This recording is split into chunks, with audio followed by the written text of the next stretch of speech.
Hey guys, let's get right into it. So Brittany and Yazan.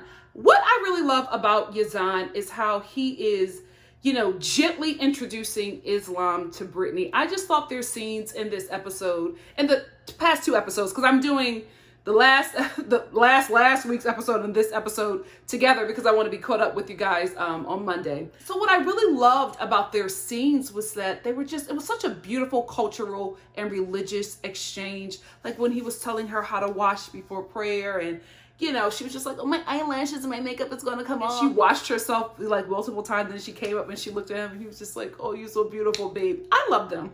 I love this couple. I can't believe I'm here with them. But I think they're so cute. And I'm just like, Brittany, if you are not as into this dude as he is, into you, like I told you, my grandmother said, it's best to marry a man that loves you more than him. But this dude loves you, Brittany. And I think you're just having fun.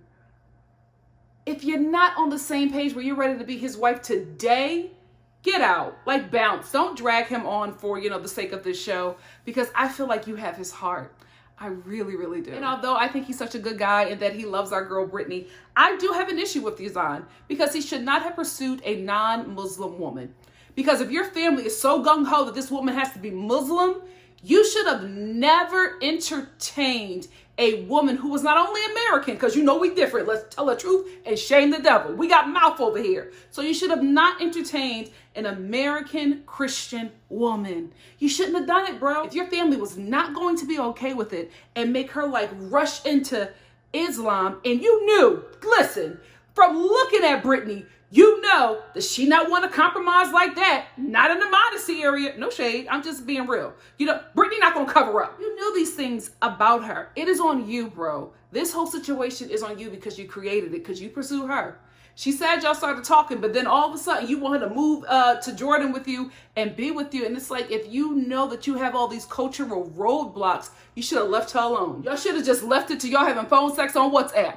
That's where it should have stayed. Now you're trying to make her your wife. And I'm like, I would have never made that kind of decision to be with somebody like Brittany. No shade to Brittany, but let's be honest. Brittany is a party girl. You know what I mean? She came out the airport with some tequila. Oh, was it tequila? Yeah. She came out the airport with some tequila. She's a recovering sugar baby.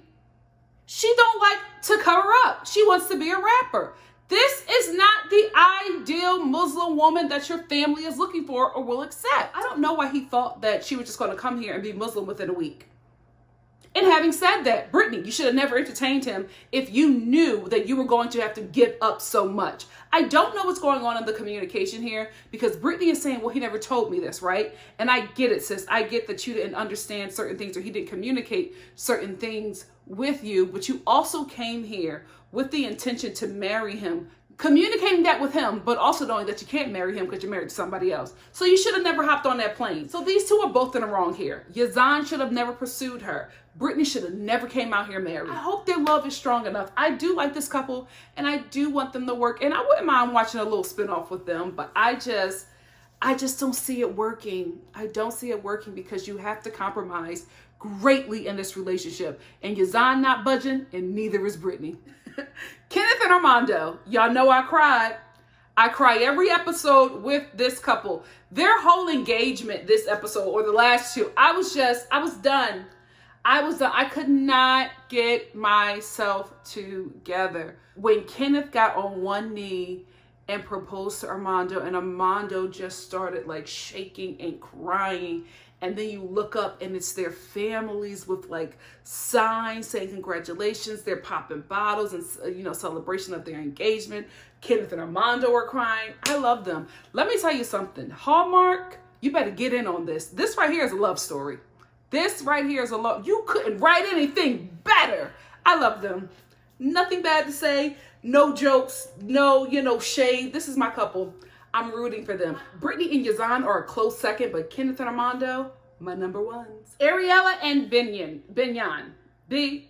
Ariella and B. You know what? I am a very open-minded person, right? But baby, let me tell you something. You not getting me to eat no raw meat. Seasoned with butter. What? I was like, oh, we not doing hibachi? Like, we not cooking that? That's how y'all eat it? What kind of stomachs do y'all have in Ethiopia? Americans can't do that. Baby, we eat that. We are in the hospital. And if you ain't got no insurance, you dying of gout. So let's talk about B's dance partner. Hell no. Hell no. When Ariella and her mom sat up there and watched her baby father, soon to be husband, open up this woman's legs and put his face in her coochie while beating her butt like a drum. Girl, what? Ariella sat there watching, and then afterwards they were just like, oh my goodness, good job, you're a great dancer. I would have been broke a bottle and went after him and that girl. Don't disrespect me and I'm carrying his child. Ariella, what's good? You just accept a lot. Like, mama, you are the queen of compromise. And you know what? Ariella's mama was not helping the situation. And I felt bad for her. I really, really did, because, you know, it's a lot of things happening here. You're watching the father of your child, who you're in like with. Are they in love? Like, who knows? I just feel like, you know, this was an oops baby. No shade. A lot of us are oops babies. Hello. They try to tell me something different, but the numbers ain't adding up. The math ain't mathing. Anyway, I just felt really bad for her because she's watching this dude dance with his ex, and her mother is sitting there saying, oh, she's very beautiful. She's so pretty. Oh, she's so flexible. Oh my goodness, she's stunning. She's gorgeous. Like, Mom, I get what you were trying to do, but it was cruel. It was cruel. I just felt bad for her. And Ariella just did nothing but just sit there and smile like everything was okay. Yeah, she's really pretty. Girl, 90 Day Fiance. We need to get B's ex-wife. We need to get her on this show, because every time Binyam talks about her, he's lying. He is lying. His lies aren't even adding up. He tells a different one every time we talk about this woman. So I'm thinking that it will be a missed opportunity if she don't show up at this reunion and spill the tea. Because B is lying. He's clearly lying. Jenny and Sumit. Guys, I'm tired. I'm tired. Like, every episode is, oh, I need his family to accept me. Why won't they do it?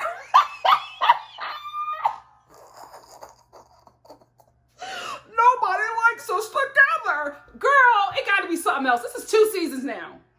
2 seasons and it's the same storyline. I'm bored. All y'all do is meet his friends by a creek and you complain that you're not accepted in his community. Okay, we're over it. We cried with you last season. We're tired. I will say this though. When Sumit's brother, Mr. Tall, Dark, and Handsome, I said, oh, hello. Was he like 6'5"? When he had to lean down to sit down, I was like, oh, yes. Woo, get me out of this house. But when he said, maybe you two should come back home and meet with our family, I said, there it is. That's what we've been waiting for this entire season. I want to meet the family that tried to jump Jenny when she was a mistress being held up in that apartment. I want to meet them. I want to see if the mother is going to throw hands on camera. That's what I want to see. I'm tired of, just Jenny and Sumit walking, giving us a tour of India and just saying the same thing. Nobody will accept me. We don't care anymore. It's old. It's tired.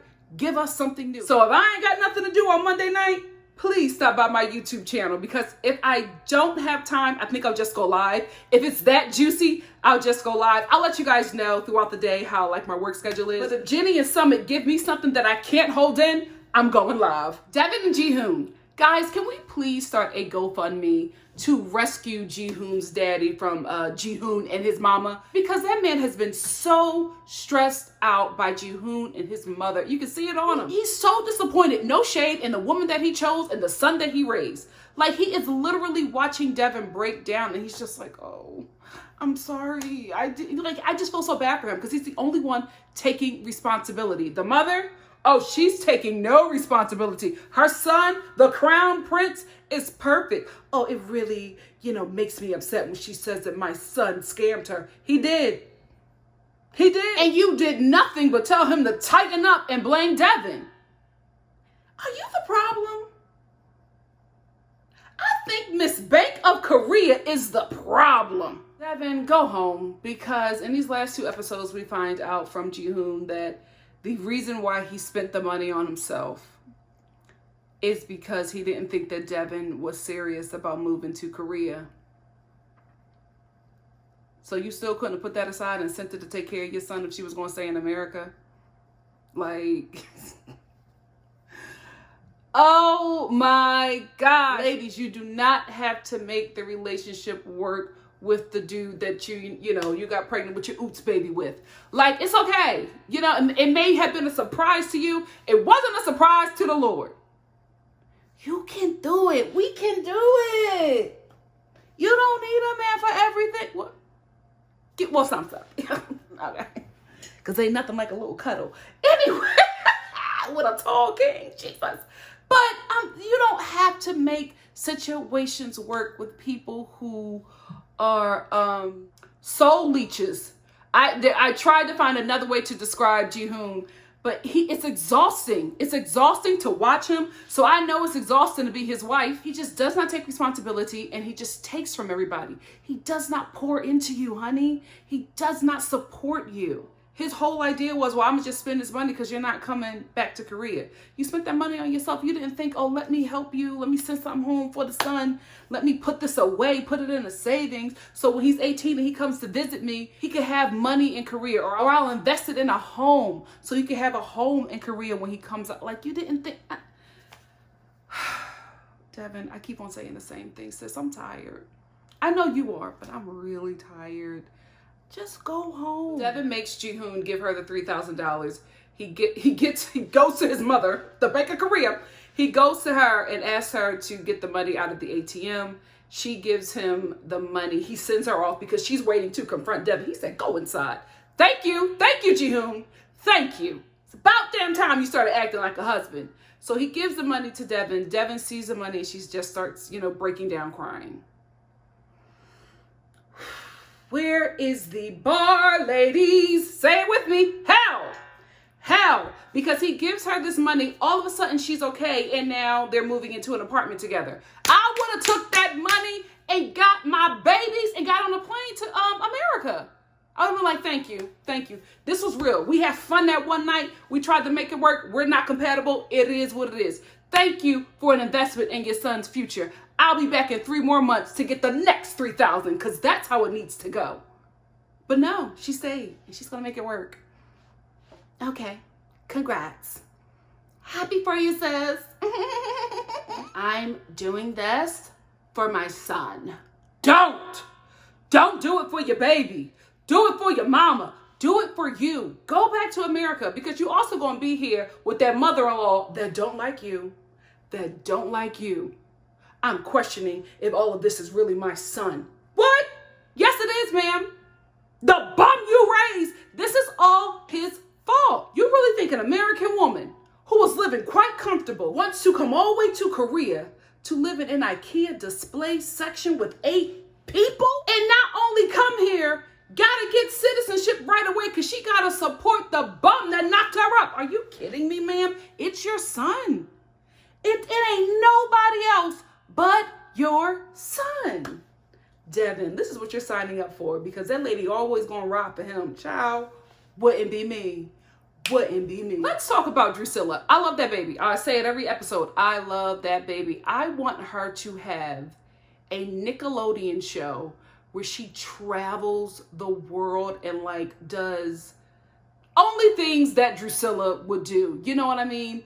Run with cheetahs, swim with the sharks, explore bat caves in Mexico. That's what I want to see her do. And I want it to be called The Wonderful World of Wild, Wild Drusilla. Emmys all around because that kid will give you a show. I just love how fearless this little baby is. Nothing scares. Oh, you know what? I want to change it. Fearless Drusilla. That's what I want. I just want to see her doing stuff that you're just like, this little kid should not, safely, you know what I mean? Safe stuff, but it's safe for Drusilla. Because the way she took off running when Jihoon put her down, I know she can beat a cheetah. Oh my gosh, Jihoon picked that baby up and she said, put me down. I thought that she just wanted to walk on her own. I did not know that she was going to turn into Usain Bolt. That baby took off. Jihoon, Deavan, the grandmama, the whole family went after her. Nobody could catch her. But I will say the camera crew just stood there. Y'all grown men watching a baby run into traffic and you're just standing there? They must have said, I ain't got no insurance. I ain't risking it for no child. You know what I just thought about? Drusilla is the reincarnation of her grandmother. Because the way that woman picked up Jihoon's parents and then she patted his father on the shoulder, almost knocked that man over. I said, this is Drusilla's inspiration. This truck driving mama. All right, good to see you. I'm like, oh my God. Where did you come from? Like, how is this your mother and your daughter and you? Like, this emo woman has this wild Thornberry kid, this truck driving mama, and this passing father, because the dad is multiracial. And when I look at him, I'm like, oh, step in the sun and show us who you really are. Tim and Melisa. Guys, why does Tim dress like Tom Hanks' character in Big? Like, he is a 6'4" man that dresses in Baby Gap. All of his stuff is so like medium and short. And I'm like, is this a choice or do you not know how to wash your clothes? Are you shrinking everything? Give your laundry to your mama if that's the case, because you don't know what the hell you doing. So Tim is still on his apology tour to Melisa's family, and it's just not working. Like, he tells her mother, he starts all this crying, all this stuff, talking to her mom about how, you know, he's sorry for what he did. And the mother's just like, She's drinking her wine. She's like, no, I'll never forgive you. I'm trying to do the accents, but now I'm sounding like freaking, what's his name? I was going to say Pop Smoke. Scarface. I'm just going to, you know, do my American accent and follow with me. No. Oh, I still want Nikki. She just said no. She just said no. She is not accepting his apology. And guys, I still feel like we are not seeing all or getting the full story because the mother is devastated.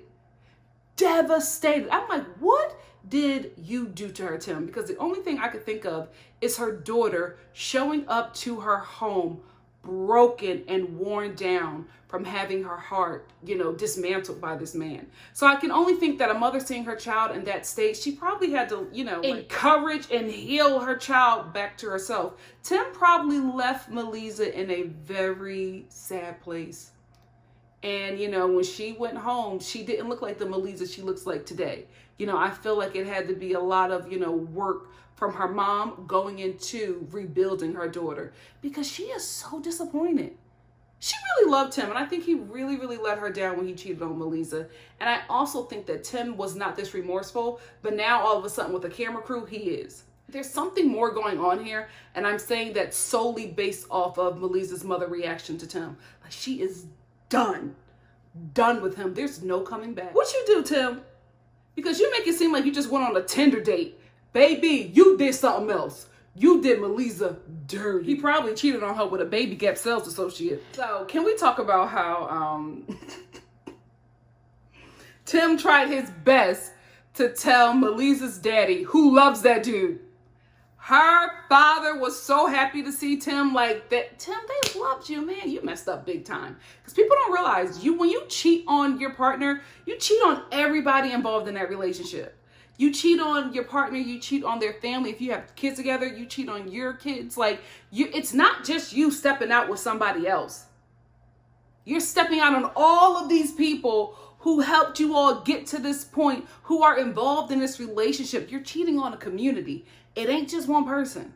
Even still, you shouldn't, you know, you should feel some sort of way about doing that. But you have to realize everybody that's connected to this relationship, you are deceiving. Melisa's father really loves this dude, really, really loves Tim. And while they're at dinner, Tim tries to tell, you know, her father that she cheated on her, that he cheated on Melisa, but he's doing so poorly with his Spanish. Like, it's so bad. He's like, ¿Qué hora es? ¿Dónde está? I cheated on her. What, dude? It was so all over the place. Me. Melisa, what did you see in him? Citizenship. I get it. So I'm going to close up by saying this. Tim, if you love Melisa, do the work. Do what you have to do, right? But if you don't see yourself like marrying her and having a family, like if you don't see yourself being in this relationship for the long haul, get out. Because you are going to constantly atone for, you know, breaking her heart. As you should. But if you're not like really into this woman, just go, because you're going to get frustrated and you're going to continue to look like the bad guy because nobody is sympathizing with you. You can't get frustrated with people who are upset with you because you did something really horrible to a person that they love, right?